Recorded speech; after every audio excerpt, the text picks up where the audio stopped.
Olá, meus caros! Estamos de volta para mais um encontro e nesse vídeo eu vou dar continuidade ao assunto que eu estava abordando no vídeo anterior, que é a forte presença do pensamento de esquerda no meio de arte.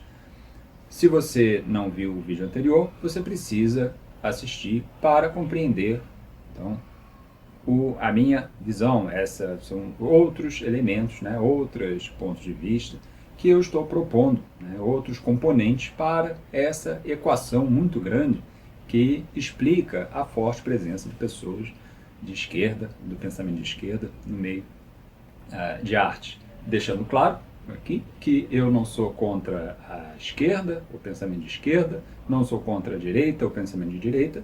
O que eu me dedico é ao estudo de artes e aos temas correlatos a esse assunto. Então, existe essa dúvida e existe, de fato, uma forte presença do pensamento de esquerda no meio de arte. E é, então, a esse tema que eu estou me dedicando. No vídeo anterior, eu deixei para indicar este livro aqui, nesse outro vídeo. Esse livro aqui, O País Ocupado, tem tudo a ver com o tema que nós estamos abordando. O livro foi escrito pelo Dan Frank. Dois outros livros do Dan Frank eu já apresentei, já indiquei em vídeos anteriores, e esse livro aqui, portanto, ele tem de ser lido por quem deseja compreender o porquê o pensamento de esquerda desfrutou de um grande prestígio, tanto durante a Segunda Guerra Mundial quanto no período posterior. O que acontece? Os nazistas, eles encabeçavam um pensamento tradicionalista. Não é que os nazistas fossem tradicionalistas, eles usavam o discurso tradicionalista e as pessoas com pensamento tradicionalista, mais conservador, acabavam caindo nesse pensamento. Sempre o discurso de que as coisas iam voltar à ordem e um pensamento embasado de teorias de que o povo tem suas origens, que podem ser traçadas. Então, essa é uma visão de uma unidade, uma identidade nacional fechada, que não lida bem com a identidade alheia, a identidade externa. Ou seja, os nazistas, eles tinham um discurso que era bastante caro aos ouvidos do tradicionalista. Mas é evidente que eles não eram, os nazistas não eram tradicionalistas, eles eram revolucionários. Isso era apenas uma armadilha. E esse discurso tradicionalista não ficou apenas no discurso. Claro, eles partiram para o ataque e partiram para a perseguição implacável de artistas que não seguiam a linha tradicionalista. Os nazistas perseguiram os artistas da arte moderna, os artistas que estavam levando adiante o projeto moderno da arte, que é a busca da arte enquanto linguagem, uma ampliação do escopo de abordagem da arte, da linguagem da arte, do pensamento da arte, que não fosse apenas a continuidade daquelas velhas categorias de pintura, escultura, arquitetura, e que a pintura seria dividida em gêneros, do retrato, natureza morta, paisagem, cenas históricas. Não, a arte moderna deixou isso de lado e se embrenhou numa nova aventura, a aventura chamada aventura da arte moderna. E os nazistas perseguindo os artistas modernos, invadindo a França, perseguindo os artistas modernos, saqueando os museus franceses, os nazistas incendiando obras de arte moderna. E lá em 1943, os nazistas reuniram mais de 500 obras no Jeu de Paume, no centro de Paris, e incendiaram obras de Pablo Picasso, Paul Klee, Ferdinand Léger, o Francis Picabia, Juan Miró, enfim, Max Ernst. Foi uma verdadeira tragédia cultural. E você imagine, você, do seu ponto de vista, você sendo um francês, você tendo o seu país invadido por pessoas que têm um discurso de que você é um inferior e que eles são, né, o invasor é superior e o invasor está destruindo obras de arte que são produzidas no seu país. Você imagina você, um francês, tendo seu país invadido e mais de 70 mil residências sendo saqueadas, tendo os móveis, obras de arte, sendo levadas para Berlim como espólio de guerra. Mais de 30 mil dessas residências estavam no centro de Paris.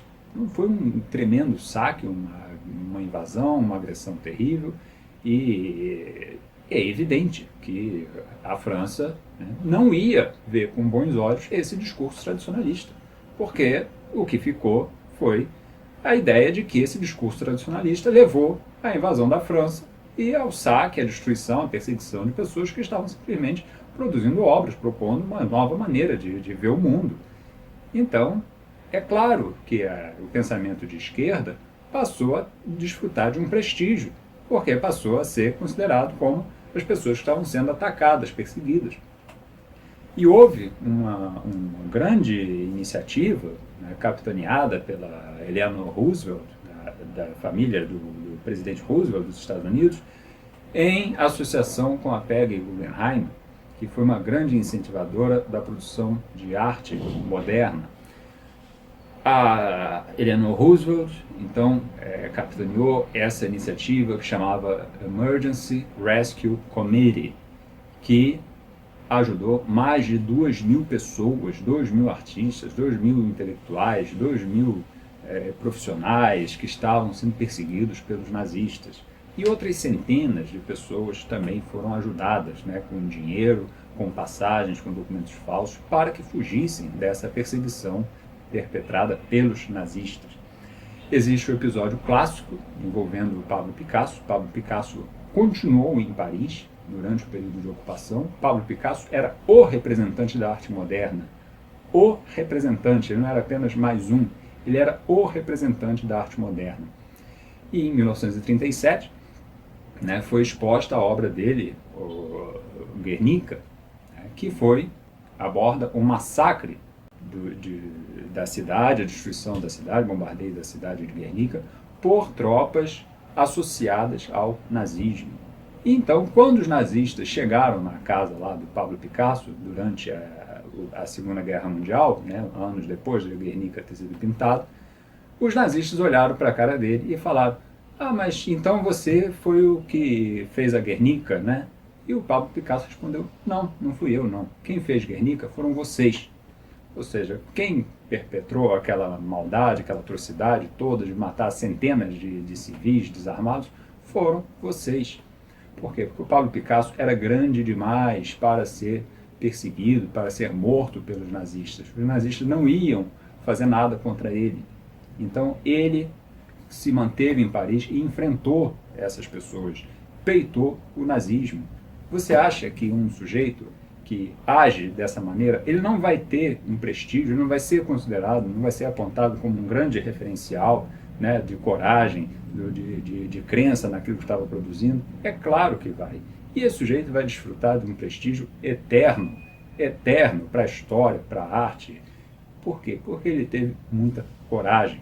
Enquanto muitos estavam fugindo, né, pulando fora, ou colaborando com os invasores, né, porque muitos colaboraram com os nazistas, o Pablo Picasso, representante da arte moderna, estava lá enfrentando os nazistas. Uma outra explicação também, que precisa ser dada: você certamente se pergunta por que em maio de 68, os estudantes, né, em 1968, os estudantes desfrutavam, né, daquele prestígio, uma espécie de um laissez-faire, né, de que eles podiam fazer o que bem entendessem. Ora, esse prestígio de movimentos universitários também ficou no imaginário francês devido a uma passeata que foi organizada lá em novembro de 1940, no dia 11 de novembro de 1940, durante a ocupação, né? Paris estava ocupada com tropas nazistas e os estudantes, junto com alguns intelectuais de esquerda, os pensadores de esquerda, promoveram uma passeata e cantando o hino francês, a Marselhesa, e também dando vivas a Charles de Gaulle, que era a resistência contra o nazismo. E esse pessoal, então, esses estudantes, esses artistas de esquerda, esses pensadores de esquerda, fizeram isso, eles peitaram os nazistas. Então, é claro, isso tudo fica marcado no pensamento do país. E como nós aqui no Brasil sofremos, né, uma influência francesa muito grande, todos esses valores, todo esse pensamento, esse prestígio desfrutado pela esquerda, veio para nós. É claro, né? Se os nossos autores estudados eram franceses, nós também participávamos daquele cenário cultural francês de forma indireta.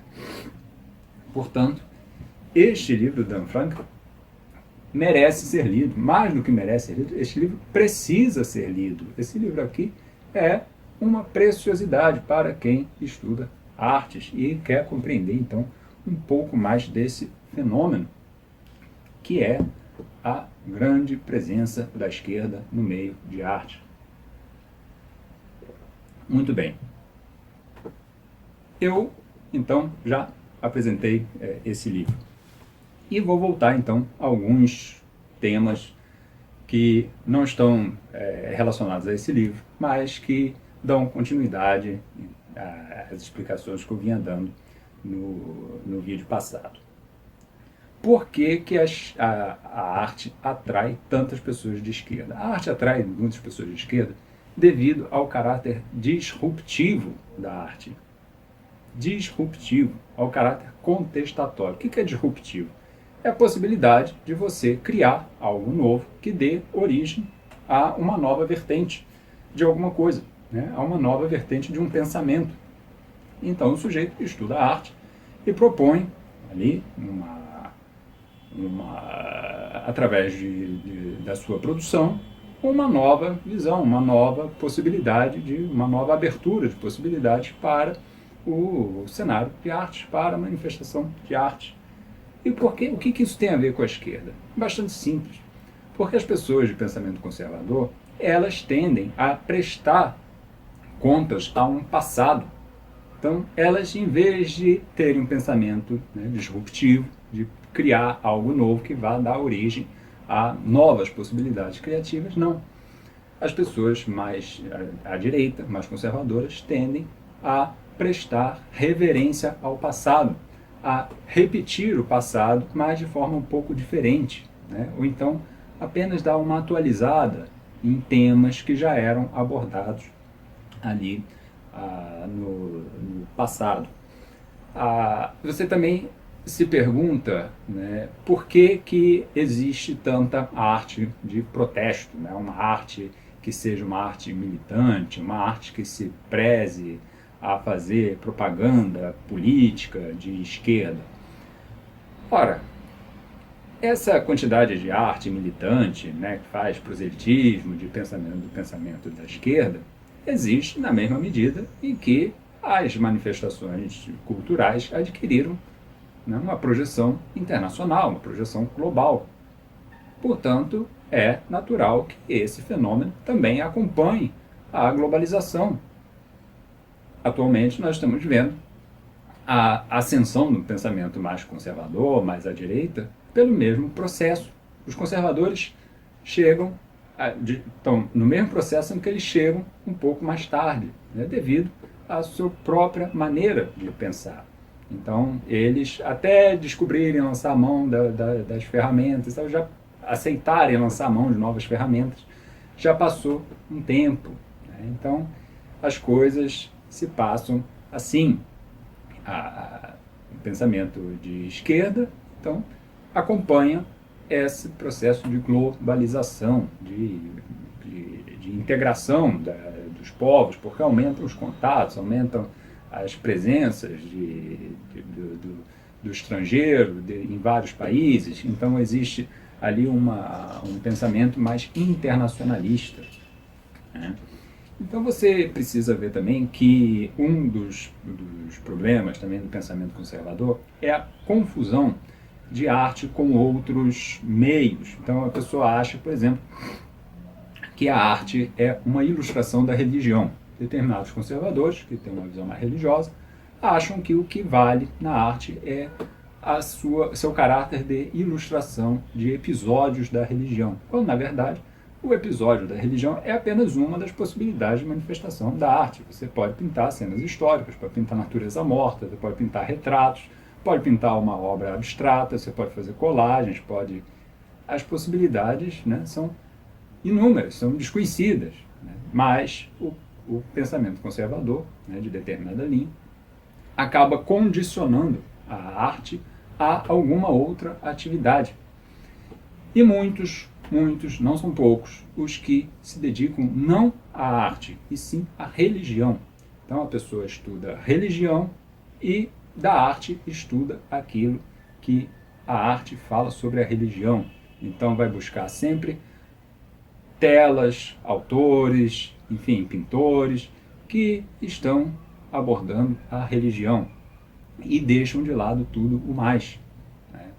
Não é raro, né, me mandarem links, textos, né, de pessoas que são contra a arte moderna, falando mal da arte moderna, e que então eu vejo, eu leio e falo, exato, e isso aqui é uma ilustração desse fenômeno que eu observo. A pessoa não está colocando a arte como tema central, a pessoa está colocando a religião como tema central e colocando a arte como um apêndice e dizendo, portanto, que a arte, aquela obra ali vale porque está convergindo, né, indo em direção daquele ideal religioso. Veja, eu não sou contra a religião também, tampouco. Eu estou apenas abordando o assunto, a explicação deste assunto, para que não haja confusão. Então, eu também gostaria, né, de finalizar essa explicação deixando uma pergunta, né? O que é pensamento de esquerda? Se as pessoas falam, ora, existe uma presença muito grande do pensamento de esquerda na arte, é preciso que você se pergunte o que você considera como sendo pensamento de esquerda. Porque, na quase totalidade dos casos, as pessoas confundem a arte moderna com o pensamento de esquerda. Então, acham que qualquer obra de arte moderna foi produzida por um artista de esquerda. Ou então que qualquer obra de arte contemporânea é produzida por um artista de esquerda e que está fazendo proselitismo de esquerda. Quando, na verdade, o artista está abordando a arte como manifestação, como linguagem, como, né, algo criado, como uma criação, como uma proposta de algo novo, de ver o mundo de mais uma forma. Não é que vai substituir a sua forma de ver o mundo, a sua maneira de ver o mundo, mas está propondo mais uma forma de você enxergar o mundo. Então você deve se perguntar se o que você está chamando de arte de esquerda, de fato é a arte de esquerda. Na maioria das vezes, não é. Na maioria das vezes, é uma confusão sua. Você veja, por exemplo, nós, aqui no Brasil, tivemos um artista que era de direita e que lançava a mão do que havia de mais inovador, né? Mais de pensamento, mais de ponta na produção de arte. Esse artista foi o Wesley Duke Lee.